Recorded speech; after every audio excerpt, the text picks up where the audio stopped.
বিশ্বের সবচেয়ে রহস্যময় নির্মাণ এই মিশরের পিরামিড। হাজার হাজার বছর আগে, যখন আধুনিক প্রযুক্তি ছিল না, তখন কিভাবে তৈরি হয়েছিল এই বিশাল পাথরের গঠন, আর কে বা কারা তৈরি করেছিলেন এইসব।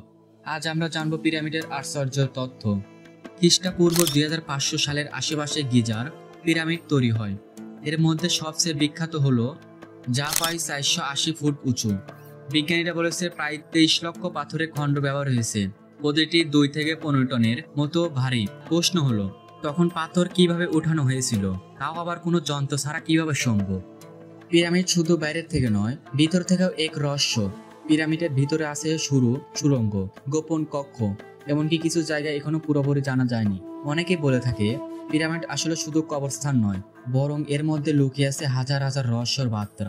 বহু গবেষক দাবি করেন পিরামিড তৈরির মানুষের একবার কাজ না।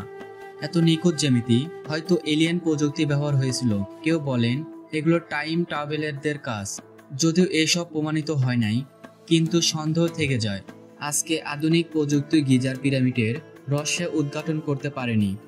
প্রতিনিয়ত নতুন কিছু আবিষ্কৃত হচ্ছে, কখনো নতুন সুড়ঙ্গ, কখনো অজানা কক্ষ। পিরামিড কেবল ইতিহাস নয়, তাই অনেক বিজ্ঞানী বলেছেন, বরং ভবিষ্যতের দিকেও খুলে দেয় এক জানালা। পিরামিড কেবল এক প্রাচীন স্থাপনা নয়, এটি এক চিরন্তন প্রাণ। কিভাবে, কেন, কারা তৈরি করেছিলেন, আমরা এখনো পুরো উত্তর জানি না। হয়তো ভবিষ্যতের কোনো একদিন আমরা সব বুঝতে পারবো। ততক্ষণ পর্যন্ত পিরামিড থাকবে আমাদের কল্পনা আর কৌতূহলের কেন্দ্র।